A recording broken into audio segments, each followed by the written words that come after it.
Okay, this video is about some more things that we're going to do with logs. I want to go back and show you something and then talk about using our log properties to be able to evaluate some things. Okay, so we know how to put log base 2 of 3 into our calculator. So if you grab your calculator, to get that, we're going to go to the Math menu, scroll up to option A. So we're going to have log base 2 of 3. And hit enter, and I said to round to the nearest thousands, which is 3 decimal places, so we're going to do 1.585. Okay, so now what if I did log 3 divided by log 2? I want you to put that in your calculator. So to do that, we're going to have log 3. I do need to close my parentheses, divided by log 2. Go ahead and close your parentheses again. Oh, look at that. Isn't that a coincidence? Comes out to be the same. So 1.585. Okay, so this is one of these change the base rules that we have. And if we cannot enter option 1 into our calculator, we have option 2. So just as a general rule of thumb, if we have log base A of B, we can put it into our calculator as log base B log B divided by log A and use the base 10 log. Okay. Now, do you have to do this? No, but remember what we talked about how Algebra 2 is showing you the fundamental skills of logs so that you can apply it to a lot more stuff in the other classes. So I want to show you these things exist and they're true because you're going to need some applications of them later, not because it makes a huge difference to us right now. Okay, so let's look at number 1. So on these problems, we're going to rewrite and then solve them, but when we put them in our calculator, I want to solve them using base 10 logs. So option 2 over here, okay? Not because the other one isn't valid, but I want you to know both skills. So if we're going to rewrite this as an exponent, this would be log base 5 of 64 equals x. Now you could just put this straight into a calculator, but we're going to write it using our base 10 logs. So that would be, remember, here's our conversion that we did over here. So it's going to be log of 64 divided by log of 5. So this part right here, that's your exact answer. And then we need our approximate answer by putting it to our calculator. So we're going to have log of 64, close your parentheses, divided by the log of 5. And to the nearest thousands, we get 2.584. That was 2.584. And that's our answer. Okay, let's try this again on number 2. So if I rewrite it in logarithmic form, it'll be log base 4 of 54 equals x. So I want to get an exact and approximate answer, and I want to use my base 10 logs. Now, yes, like I said, you could put this first thing in the calculator, but I want you to write it using your base 10 rules so that you've got all the skills you need for next year. So this is going to be log of 54 divided by log of 4. So in your calculator, you have the log of 54, close your parentheses, divided by the log of 4, and to 3 decimal places, we get 2.877. So this one is exact. This is approximate. Okay? It's approximate because we had to round it, right? Okay, let's see what happens on number 3. On number 3, if I rewrite this, it's going to be log base 6 of 6 equals x. So it's log base 6, or excuse me, log 6 over log 6. Well, anything divided by itself, isn't that just 1? Yeah, we didn't even need a calculator for that. Now, so 1 is both the exact and the approximate answer, but I just want to show you this, that when we have a log with the base, log base 6 of 6, or log base whatever, if those numbers match, like the 6 and 6 match, our answer is always going to be 1. And if you look at it in exponential form, anything to the first power is just that number, isn't it? So that makes sense. So if we were to look at number 4, this would be log base 8 of 8 equals x. Well, it's just got to be x equals 1. Because if you rewrote it using your base 10 rules, this would be log 8 divided by log 8. Well, of course it's 1. Okay? Now, I want you to remember this because we're going to be using that quite a bit here in just a minute. All right, so we are going to use our log properties to evaluate these.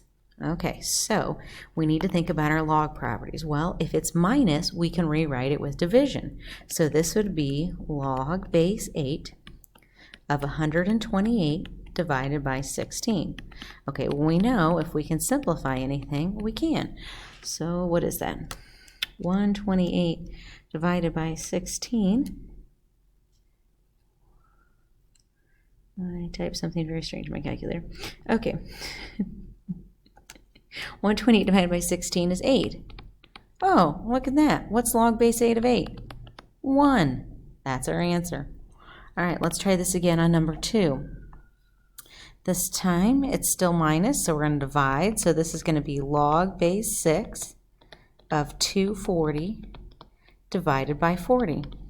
Okay, well, 240 divided by 40, the zeros cancel. 24 by 4 is 6, so this is log base 6 of 6, which just equals 1. All right, let's look what happens on number 3. It's the same kind of idea, just getting a little bit more work. Okay, so on this one, I'm going to have log base 5, but now this plus tells us to multiply. So I'm going to have 25 times 625. Okay, option 1 is to multiply them together and figure out what the base needs to be to rewrite it so that you can get it to all come out. But that's going to be complicated. It's going to be complicated if you multiply. It's going to make it easier if you rewrite these numbers now because we'll be able to simplify it more later. Now, thinking about what we just did, we want all these to be log base 8 of 8, log base 6 of 6. We want them all to match. So somehow we want to get this log base 5 of 5 so that we can get a match. Well, let's see if we can do this. So I'm going to write log base 5, and I think after you see this a couple times, you'll feel a little better about how can I write 25 as a base of 5? Well, that would be 5 squared, right? That one's easy to see. Okay, 625. Well, we may have to think about that one for a second. Well, 5 to the third is 125. That's not right. 5 to the fourth, oh, that's 625. So I can rewrite this as 5 to the fourth. Okay, now we know that when we multiply, we add the exponents. We learned that in our exponents chapter and in Algebra 1, so that is not new knowledge. So this would be 5 to the sixth. Okay, we're going to use our exponent rules because we can't solve it like that, or not, excuse me, not our exponent rules, our log property rules, and we can actually move that 6 out in front, can't we? Isn't that part of our log property? So I can rewrite this as 6 times log of 5, or base 5 of 5. Oh, well this part we know, that's just 1, isn't it? So this is 6 times 1, which is 6. Okay, let's try this again because it will get easier. So now this plus sign tells me that I'm going to multiply the two things. So this is going to be log base 4 of 64 times 16. Now, I can rewrite these a bunch of different ways, but because my base is 4, it would be a lot better if these were a base of 4 as well. So let's see if we could do that. So that's going to be a log base 4. 64 written as a base of 4 would be 4 cubed. 16 as a base of 4 would be 4 squared. So remember, when we multiply, we add the exponent. So we have log base 4. 3 times 2 is 5 of 4 to the fifth. Now, I can't solve because it doesn't work if there's an exponent. So I got to use my log properties to move that exponent out front. So I have 5 times the log base 4 of 4. Well, I know log base 4 of 4 is 1, so I have 5, oops, circled too soon. 5 times 4, or oh gosh, now I can't even talk. 5 times 1, which is just 5. Okay, let's look what happens on number 5. On number 5, oh, ignore that. Problem numbers got off. Okay, so let's do, because it's plus, it's going to be multiplication, so it's going to be log base 3 of 81 times 27. Well, let's write them with base 3 because that's going to help us out in the long run. That's going to be 3 to the Well, 3 to the third is 27, so what is that, 3 to the fourth? And this is 3 to the third. Because it's multiplication, I add my exponent, so I have log base 3 of 3 to the seventh. Well, I can move that 7 out front, so it's going to be 7 times log base 3 of 3. Well, we know log base 3 of 3 has to be 1, so my answer is just 7. Okay, let's see what happens on this one. So I can multiply them together. So I have log base 5 of 4 times 100, or excuse me, 4 times 1 over 100. Now, I can't write either one of those as a base of 5. So now I really do need to multiply them together. So I'm going to do log base 5. 4 times 100 will be 4 over 100. Well, that doesn't really help me much, but I could reduce it. So that would be log base 5 of 1 over 25, right? Oh, 25. We're getting warm now because that 25 can be rewritten as a base of 5. So now I've got log base 5 of 1 over 5 squared. Ooh, this is good. Getting closer. Now, if I could just get rid of that 1 and not write it as a fraction, I'd be in business. Well, can I? Yes, because if I move this to the numerator, when I switch from numerator to denominator and denominator to numerator, it changes the sign on my exponent. So I can rewrite this as log base 5 of 5 to the negative second.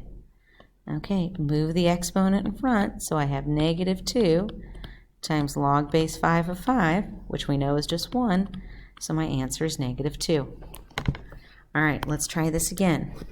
Number 7, this is going to be log base 6 of 4 times 1 over 44, so 4 over 144. That's going to reduce to log 4 over 44 is 1 over 36. Oh, I forgot my 6.